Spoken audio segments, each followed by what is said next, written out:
Assalamualaikum. Waalaikumsalam. Sebentar. Silakan masuk. Oke, makasih. Silakan duduk. Selamat pagi. Ada yang bisa saya bantu, Mbak?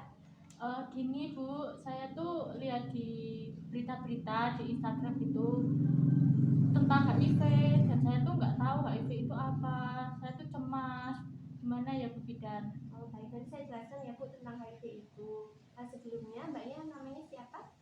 Nisa. Baik, Mbak Nisa, perkenalkan ya, saya Bidan Nina, saya bidan yang bertugas pada pagi hari ini. Di sini saya akan bantu Mbaknya menjelaskan tentang HIV atau AIDS itu ya, Mbak. Sebelumnya Mbak sudah pernah cari-cari tahu informasi tentang HIV itu apa sih? Belum, saya tuh cuma lihatnya di Instagram itu HIV gitu, saya belum tahu. Tentang kasusnya itu ya, Mbak ya? Iya. Baik, saya jelaskan ya. Jadi HIV atau AIDS itu merupakan kumpulan gejala dan infeksi yang timbul karena rusaknya sistem kekebalan tubuh. Nah, akibat infeksi virus yang menyebabkan kekurangan imun, sehingga HIV ini bisa menyebabkan AIDS ya, Mbak. Selanjutnya untuk tanda dan gejala HIV itu biasanya yang pertama berat badan yang menurun lebih dari 10% dalam 1 bulan. Kemudian yang kedua itu ada diare kronis yang berlangsung lebih dari 1 bulan.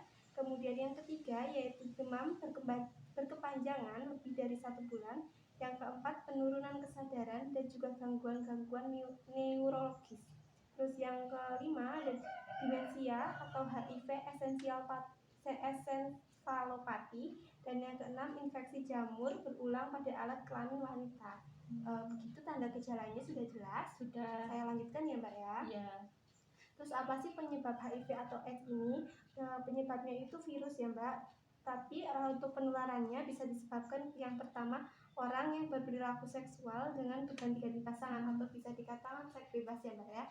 Terus yang kedua penggunaan narkoba suntik, yang ketiga pasangan seksual yang pengguna narkoba suntik, dan yang keempat yaitu bayi yang ibunya positif HIV. Jadi ketika ibu hamil positif HIV, kemungkinan bayi yang dilahirkan juga positif HIV.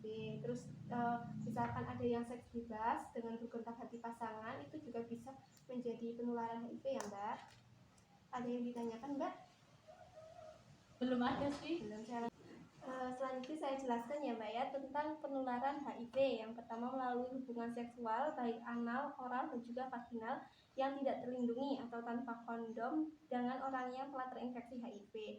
Kemudian yang kedua ada jarum suntik, penggunaan jarum suntik, jarum tindik dan juga tato yang tidak steril alat-alatnya ya, Mbak. Terus yang ketiga itu mendapatkan transfusi darah yang mengandung virus HIV. Kemudian yang keempat ibu penderita HIV positif kepada bayinya ketika dalam kandungan seperti yang saya jelaskan tadi ya, Mbak. Iya. Selanjutnya untuk pencegahannya itu HIV itu bisa yang pertama menggunakan kondom, kemudian tidak menggunakan jarum suntik bersama-sama atau bisa menggunakan alat kesehatan yang steril, kemudian tidak menggunakan narkoba, kemudian menggunakan kondom ketika melakukan hubungan seksual dan juga setia pada pasangan.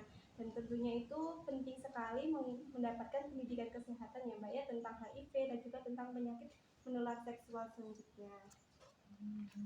Baik, dari sekian yang telah saya jelaskan, apa ada yang ditanyakan terlebih dahulu? Jadi saya ingin bertanya Bu Bidan, HIV sama AIDS itu beda atau sama ya? Jadi HIV sama AIDS itu berbeda ya, Mbak ya. Jadi HIV itu penyebab dari AIDS. Jadi HIV yang menyebabkan terjadinya penyakit AIDS pada manusia. Jadi berbeda ya, Mbak ya. Ada yang ingin ditanyakan lagi? Sudah Bu Bidan. Lagi ya, Mbak. Jadi sekarang saya yang bertanya kepada Mbak Nisa ya. Cara pencegahan dari HIV ini apa yang bisa kita lakukan ya, Mbak? Tadi itu tidak melakukan hubungan seksual, terus menggunakan kondom, terus setia sama pasangan, terus tidak memakai narkoba dan pendidikan seksualnya Bu Bidan. Ya, baik, benar sekali. Jadi Mbak Nisa sudah paham apa yang saya jelaskan tadi. Untuk selanjutnya semoga kita bisa mencegah HIV ini bersama-sama ya, Mbak. Iya. Kasus HIV di Indonesia ini tidak meningkat ya, Mbak ya. Baik, tidak ada yang ingin ditanyakan dan penjelasan tadi sudah jelas ya, Mbak. Sudah. Jadi terima kasih atas penjelasan Mbak Nisa ya. Semoga ilmu yang saya berikan bisa bermanfaat dan juga kita juga sama-sama mencegah penyakit HIV ini. Tidak usah khawatir dari Mas dan Mbak ya, kita lakukan apa yang harus kita lakukan seperti tadi di pertama. Terima kasih Mbak Nisa atas kunjungannya. Ya, sama-sama Bu Bidan.